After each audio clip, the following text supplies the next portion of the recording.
Gold remains the standout asset as global trade war sinks equity markets. I've said it many times over the last month. I said it on today's show earlier today. We are going to experience short-term pain as a result of the tariffs. I know they're positioning it as a trade war, but it really isn't a trade war. It is just a normalization of economic relationships. That's the way that I like to look at it, and I'm sticking to it. But of course, legacy media is out there claiming that it's a war and that it's going to cause havoc. But they are really, really dumb. I mean, just look at what they did. They were so proud of themselves when they were highlighting that ever since President Trump was inaugurated, that egg prices were up over $2. $2, I tell you. It was insane. Well, now, as of today, and for the last few days, egg prices have been dropping. They are now below where they were when President Trump was inaugurated. They're down, I think, like $3 a dozen, which is insane. And of course, nobody's reporting on it in legacy media anymore. But let's talk about gold. This article comes to us from Niels Christensen over at Kitco News. The gold market continues to drive toward $3,000 an ounce, and it remains the standout asset in a world filled with economic uncertainty and geopolitical turmoil, according to one fund manager. And it's not just one, it's one that gets quoted, but there are a lot of fund managers out there that are like, holy crap. I had one ask me today what my prediction was, a fund manager asking me, a non-economist, asking me if I thought that gold would break the $3,000 barrier today. And I said, nope. And then when it got up to like $29.90, I was like, holy cow, I think I'm going to be wrong.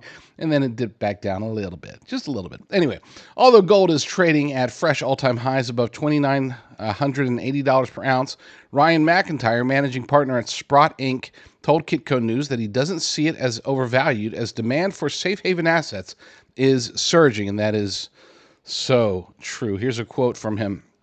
I would say that equity valuations are the highlight of the overvaluation on many different metrics. When you look at what is happening in the world and you consider the potential reward versus the potential risk, to me, gold still stands out as the place to be. The comment comes as spot gold prices traded at $2,972.10 an ounce for a gain of 1.3% on the day. At the same time, the S&P 500 continues to slide, last trading at 5,572 points, down 0.5% on the day. Gold prices are currently up more than 13% so far this year, while the broad equity market index is down nearly 6 points. It's my friends over at Genesis Gold, and this is, to be clear, this is a news story, but it would be silly for me to not mention that my friends over at Genesis Gold Group predicted all of this. They were saying this before the election. They were saying, Jonathan Rosa pulled me aside. He said, all right, this is what's going to happen. And he's over 2 decades of experience. He explained how because of President Trump's almost everything, every aspect of his policy goes in favor of gold, whether it is devaluing the dollar, which he wants to do, whether it's imposing tariffs, which he is in the process of doing, even if he is able to somehow coax Powell into dropping interest rates, that too greatly benefits gold prices. And he said, a lot of people are going to be hesitant about gold, expecting the stock market to be the place to be, and that's absolutely false. And to be clear, Jonathan has money in the stock market, so it's not like he's sitting there thinking, he's got whatever rose-colored glasses. Is that the phrase? I don't even know. Point being is that he did predict all of this, and you too can benefit from their tremendous ability to guide people through their investments, through retirement, by going to jdrgold.com, jdrgold.com. McIntyre said it's not just a correction in equity markets driving safe haven demand into gold. He explained that economic risks have now risen to sovereign levels as government debt grows unsustainably. And no matter what, look, you could say that whatever you want about tariffs, interest rates, this, that, or the other, our debt is hands down by far the biggest threat to our nation in the long term. And when I'm saying long term, I'm not talking decades. I'm talking years, possibly even months, but more likely years before our national debt, if not properly corrected immediately, we're going to be crushed by it. There is no possible way to not be crushed by it if it's allowed to continue to rise. Even if they slow it down tremendously, that's not enough. I mean, it has to be reversed. Period.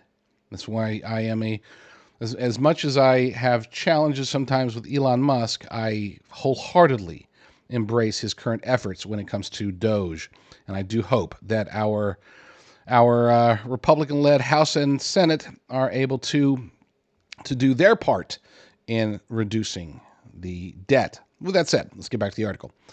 McIntyre said it's not just a correction in the equity markets, driving safety, yada, yada, yada. Governments can't just swoop in and bail out the banks or the tech companies anymore, and that's where the huge risks come in. And it's so true.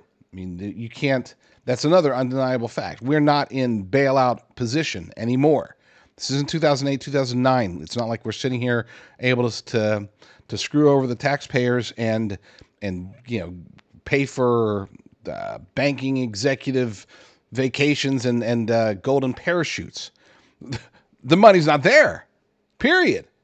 I mean, there is no bailout that could possibly have an impact because all of that it's gone, just evaporated. Exacerbating the economic risk is the growing deglobalization trend as the global economy faces another trade war.